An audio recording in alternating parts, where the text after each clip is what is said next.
राधा स्वामी जी मीराबाई के कुछ संकलित पद। सतगुरु की कृपा। इस छोटे से पद में मीराबाई अंतर में सतगुरु के दर्शन प्राप्त करने की प्रसन्नता का वर्णन करते हुए कहती हैं कि जब मुझे अंतर में सतगुरु मिले और उन्होंने कृपा की तो मुझे प्रभु ने दर्शन दिए। सतगुरु ने मुझे वह शब्द दिखाया जिसकी मैं अंश हूँ और मेरे ध्यान को शब्द की धुन में जोड़ दिया। मैं तो राजी भई मेरे मन में, मोही पिया मिले एक छिन में। पिया मिलया मोही कृपा के नहीं, दीदार दिखाया हरि ने। सतगुरु शब्द लखाया अंसरी, ध्यान लगाया धुन में। मीरा के प्रभु गिरधर नागर, मगन भई मेरे मन में। संकलित पद सोने काट न लागे। परंपरागत पूजा पाठ तथा राजसी लोकाचार की उपेक्षा करने के कारण मीराबाई की बहुत निंदा की गई। मेवाड़ के राणा और राज परिवार उनसे रुष्ट थे क्योंकि उन्होंने संत रविदास को अपना गुरु धारण किया था। इस पद में अपने आलोचकों को उत्तर देते हुए मीराबाई कहती हैं कि चाहे अब मेरी कितनी ही निंदा की जाए, मैं अपने मार्ग से नहीं हटूंगी, ना ही अपने गुरु से मुख मोड़ूंगी। अब मैं निंदा और स्तुति दोनों से परे हूँ और सब कुछ सहने को तैयार हूँ। निंदा हमारी भलाई करोने, सोने काट न लागे।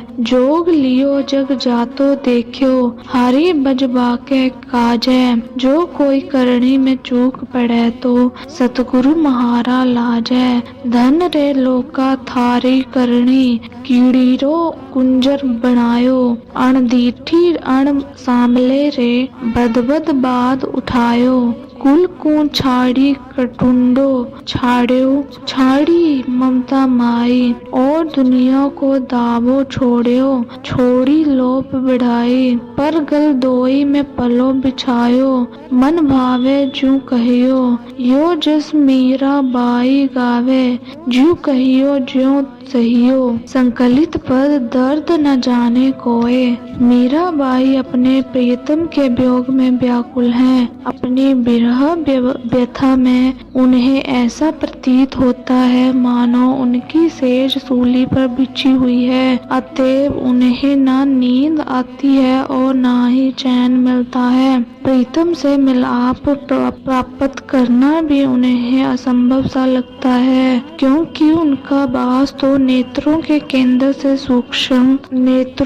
केंद्र से ऊपर सूक्ष्म मंडलों में है जहाँ वे पहुँच नहीं पा रही हैं। वे कहती हैं कि घायल की पीड़ा कोई घायल ही जान सकता है अथवा वह जान सकता है जिसने चोट लगाई है, क्योंकि उसे पता है कि उसने कितना गहरा आघात किया है। जौहर अर्थात जौहर करने वाली स्त्री के प्रेम, उत्साह और जोश को वही स्त्री जान सकती है जिसे जौहर द्वारा अपने प्राणों की आहुति देकर दूसरे लोक में अपने प्यारे पति से मिलाप की उत्कंठा हो। पद के अंत में मीराबाई कहती हैं कि उनकी वियोग की पीड़ा का उपचार सिवाय प्रीतम के और कोई नहीं कर सकता। हेरी मैं तो प्रेम दीवानी, मेरो दर्द न जाने कोय। सूली ऊपर सेज हमारी, किस विध होना सोना होए। गगन मंडल में सेज पिया की, किस विध मिलना होए। घायल की गति घायल जाने, की जिन लाई होए। जौहर की गति जौहर जाने, की जिन जौहर होए। दर्द की मारी बन बन डोलूं, वेद मिला नहीं कोय। मीरा की प्रभु पीर मिटाएगी, जब वैद सांभलिया होए। संकलित पद छोड़ मत जाना।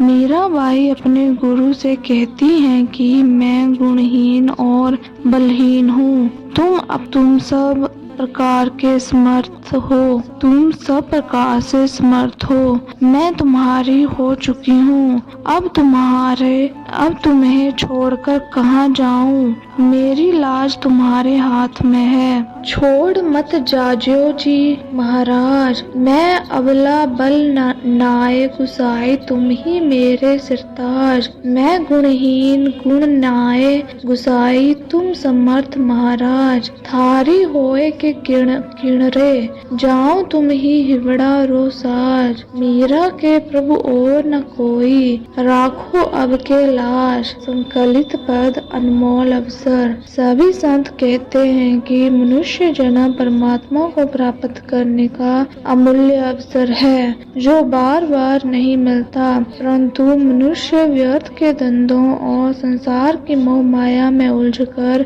इस अवसर को हाथ से गवा देता है। वह वापस 84 के चक्कर में चला जाता है। मीराबाई कहती हैं कि आयु पल पल बढ़ रही है और उसके साथ ही हमारे इस जगत में रहने की अवधि भी प्रतिपल घट रही है। इसलिए मनुष्य को चाहिए कि नाम रूपी नौका पर सवार होकर इस भवसागर को पार कर ले। नहीं ऐसो जन्म बारंबार, क्या जानू कछु पुण्य प्रगटे मानुषा अवतार। बढ़त पल पल घटत छिन छिन, जात न लागे बार। वृक्ष के ज्यों पात टूटे लगे, नहीं पुनि डार। वो सागर अति जोर कहिए, विषम उड़ी धार। राम नाम का बांध बेड़ा, उतर परले पार। ज्ञान चौसर मंडी चोहटे, सूरत पासा सार। या दुनिया में रची बाजी, जीत भावे हार। साधु संत महत ज्ञानी, चलत करत पुकार। दासी मीरा लाल गिरधर, जीवना दिन 4। संकलित पद हुआ समुद्र से मेल। जब किसी साधारण मनुष्य की पहुंच किसी राजा के घर तक हो जाती है तो उसकी सभी इच्छाएं पूरी हो जाती हैं। वह संसार की साधारण वस्तुओं के लिए नहीं तरसता। मीराबाई इस उदाहरण को लेकर कहती हैं कि उन्होंने बड़े घर अर्थात प्रभु के धाम में प्रवेश पा लिया है, जिसके फलस्वरूप उनके मन की कामनाएं और तृष्णाएं दूर हो गई हैं। कुछ दृष्टांतों के द्वारा वे संतों के मार्ग के इस पक्ष को स्पष्ट करती हैं कि जब मनुष्य की लगन अंतर में प्रभु की ओर लग जाती है तो वह अपने आप ही संसार और उसके पदार्थों की ओर से अनासक्त या विरक्त हो जाता है। जब किसी को आंतरिक आनंद के अमृत का स्वाद आ जाता है तो वह अपने आप ही संसार के गंदे पोखरों के पानी से मुख मोड़ लेता है। बड़े घर ताली लागी रे, महारा मनरी उड़ानथ भागी रे। छिलरिये महारो चित नहीं रे, डाबरिये कुण जाव। गंगा जमुना सु काम नहीं रे, मैं तो जाए मिलू दरियाव। हाल्या मोल्या सु काम नहीं रे, सीख नहीं सिरदार। कामदारा सु काम नहीं रे, मैं तो जाव करू दरबार। काच कथी सु काम नहीं रे, लोहा चढ़े सिर भार। सोना रूपा सु काम नहीं रे, महारे हीरा रो बोपार। भाग हमारो जागियो रे, भयो संबंध सुसीर। अमृत प्याला छाड़ी के, कौन पीवे कड़बो नीर। पीपा को प्रभु परचो दियो रे, दिनहा खनीजो पूर। मीरा के प्रभु गिरधर नागर, धनी मिल्या 6 हजूर।